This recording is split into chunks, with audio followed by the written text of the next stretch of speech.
আপনারা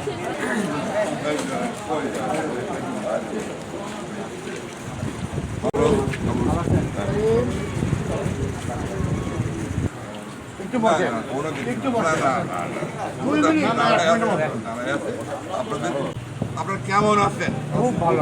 আপনারা দেবী দুর্গার অনুষ্ঠানে আপনারা আপনাদের মনের শান্তি কেমন এটা আমরা দেওয়ার জন্য আর শুভেচ্ছা দেওয়ার জন্য আর আপনাদের যারা আমাদের প্রিয় ভাই শান্তিরক্ষী যারা আছেন, এখানে পুলিশ আছেন, এখানে আমাদের গ্রাম পুলিশ আছেন, এখানে আরও যারা আছেন আপনাদের সঙ্গে আচরণ বা সব কিছু সুন্দর ভাব সুন্দর পরিস্থিতি হচ্ছে, এইগুলি আমরা দেখার জন্য আপনাদের মাঝে বর্তমান সরকার আপনাদের আমরা ভবিষ্যতে যদি সরকার গঠন করতে পারি তাহলে পরে আপনাদের জন্য একটি সুন্দর উপহার দেব এবং আপনাদেরকে নিয়ে আমরা আত্মিকভাবে বসবাস করব। আমাদের সেই অঞ্জনবাবু আর নাই। অঞ্জনবাবুকে চিনেন? অঞ্জনবাবু পাগল ছিল আমাকে গাছ ধরে নামাইতো, হাত ধরতো না, গাছ ধরে। সেই লোক আমার নাই, খুব অতৃপ্ত। আমি তার বাড়িতে যাই, মাঝে মাঝে আসি, বসি, ওর সাথে কথা বলি। ওর ছেলে দুইটা আছে পাবনায় আছে। ছেলে বলে করতে হয়ে গেলে আচ্ছা, তাই নাকি? ওর ছেলে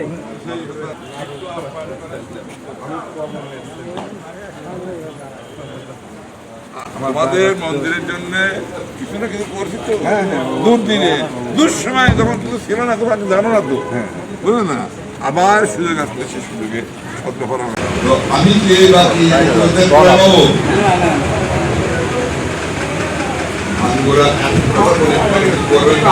দুঃখ নিয়ে কথা বলতে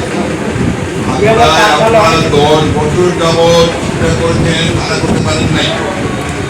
এই স্বাধীন হওয়ার পর থেকে আমি জানি পার্লামেন্টে উঠেছে, আমি জানি কি হয়েছে না সব ইতিহাসের কথা আমাকে বলে দিলাম।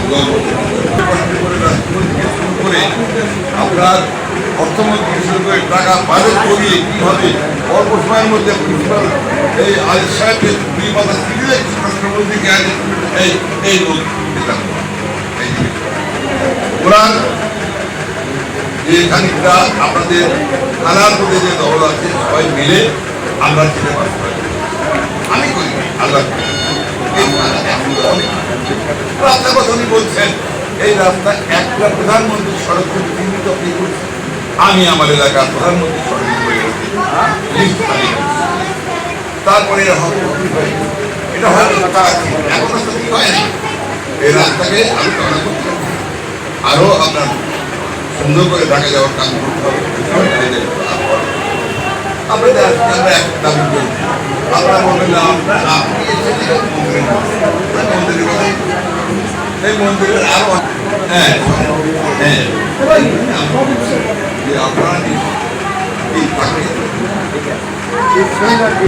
মন্দির হোক, আমাদের শ্মশান হোক, যে উন্নয়ন শুরু হয় আপনাদের হাত ধরে, প্রথম উন্নয়ন শুরু হয় আপনাদের হাত ধরে। এবং আন্দোলনের এই মন্দিরে কাকা অ্যাডভোকেট মজিবুর রহমান সাহেব এই মন্দিরে জন্য অনেক চেষ্টা করেছেন আপনার মাধ্যমে। এটা আমরা স্বীকার করি, এটা সবসময় স্বীকার করি। আমি আর কথা বাড়াই না, আমি কথা